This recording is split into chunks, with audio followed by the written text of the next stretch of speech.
আমার প্রাণপ্রিয় বন্ধুরা কেমন আছেন? আশা করি সবাই ভালো আছেন। 13 তারিখ 13 তারিখ নিয়ে অনেক কিছু হয়ে গেল। ফেসবুকে, ইউটিউবে, টুইটারে, সব জায়গায় অনেক কিছু, অনেক নিউজ। ভাবছি অনেক কিছু একত্রিত করে একটা ভিডিও করব।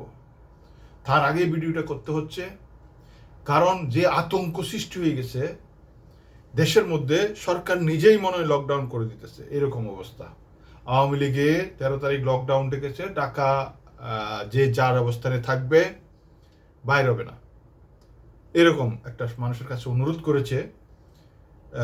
কিন্তু এর আগে অনেকগুলো ঘটনা ঘটে গেল। আজকে 9 জায়গায় ককটেল বিস্ফোরণ হয়েছে ঢাকায়, এবং গতকালকে 2টা বাসে আগুন দিল।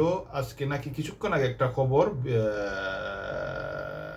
একটা নিউজ ভুলে গেছি নাম, একটা স্কুলে নাকি আগুন দেওয়া হয়েছে।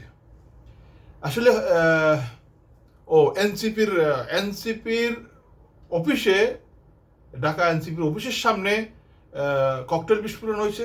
ওইখানে আবার একজনকে ধরা হয়েছে। যাকে ধরছে কোনো কোনো ক্ষেত্রে, যেমন বিএনপির নেত্রী আছে রুমিন, তারপরে আরো আরেকটা কি জানি নাম, এরা নিজেরাই বলতেছে এরা নাকি জামাতের কর্মী। পুলিশে বলতেছে এটা জামাতের কর্মী। জামাতের কর্মী যদি হয়ে থাকে, তো জামাতে কেন এনসিপির অফিসে আগুন দিতে যাবে বা ককটেল বিস্ফোরণ করতে যাবে? তো ঘটনা কোন দিকে কে কি করছে তো বোঝা যাচ্ছে না। আসলে মানুষকে আতঙ্কের মধ্যে রেখেছে, মানুষ আতঙ্কিত হয়ে গেছে। আসলে কি হবে ঘটনা, আসলে দেখবেন কালকে হয়তো কিছুই হবে না, হয়তো আবার অনেক কিছু হতেও পারে, আবার অনেক কিছু আরেকজনে করে এদের উপর নামও দিতে পারে। মনে আছে আওয়ামী লীগের শাসন আমলে বিএনপি অনেক কিছু করেছে, জামাত অনেক কিছু করেছে, তখন এরা বলেছিল আওয়ামী লীগের করে এদের উপরে দোষ চাপিয়েছে। এখন ঠিক সেম ঘটনাই ঘটছে।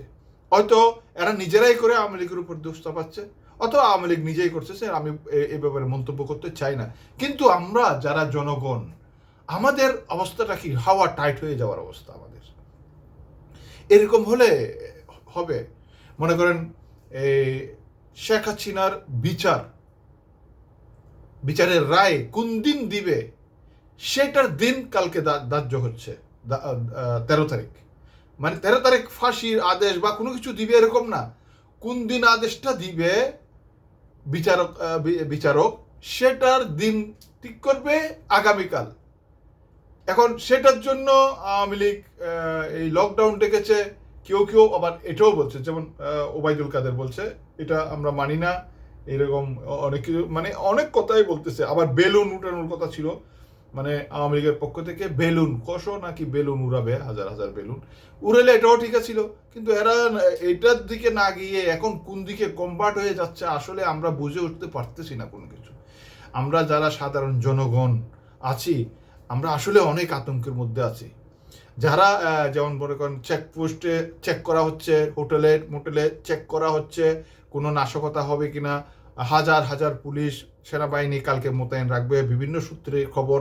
এবং প্রধান উপদেষ্টা সচিব শফিক সাহেব ভারতের একটা মিডিয়াতে সাক্ষাৎকারে বলতেছে কালকে কিছুই হবে না। এটা ফেসবুকে এরা এগুলো করতেছে, এগুলো কিছু টাকা পাওয়ার জন্য বা উপর থেকে টাকা দিতেছে। ওই জন্য কিছু কিছু লোক এসে 2-4-5 জন এসে জয় বাংলা বলে, আরেক জয় এক জায়গায় বলে, বাংলা বলে আরেক 1 কিলোমিটার গিয়ে আরেক বাংলা বলে, এরকম বলতেছে। এটা জাস্ট ভিডিও ধারণ করে উপরের লেভেলে পাঠাই, ওখান থেকে কিছু টাকা ডলার পাই, এরকমই হতে পারে। এখন বাস্তব তো আমরা জানি না কালকে কি হবে, ভবিষ্যৎবাণী তো আর করতে পারবো না, কিন্তু সতর্ক থাকতে হবে। মানুষ, আমরা জনগণ, আমরা যারা আছি নিরীহ মানুষ, আমাদের সতর্ক থাকতে হবে, দেখে শুনে চলতে হবে। আমি বলবো না একবারে ঘরের মধ্যে বসে থাকেন, এটা বলা যাবে না, কারণ এটা বললে হয়তো অনেকে বলবে যে আমি কর্মসূচি পালন করতেছি। এটা না, আপনাদের নিজ নিজ প্রয়োজনে যাবেন না কেন, কিন্তু সতর্ক থাকবেন। কোন সময় কি ঘটন ঘটে বলা তো যায় না, কার দোষ কার উপরে চাপে, কার বিপদ কোন সময় আসে। সুতরাং আমার ভিডিওটা একটু লম্বা হয়ে গেল, এই জন্য আমি দুঃখিত। তো আশা করি আপনারা একটু সাবধানে থাকবেন এবং পর্যবেক্ষণ করবেন পরিস্থিতি। সামনের দিনে যেন আমরা ভালো থাকতে পারি, সবাই আল্লাহর কাছে দোয়া করবেন। ওকে, বাই বাই, কালকে ইনশাল্লাহ আবার দেখা হবে।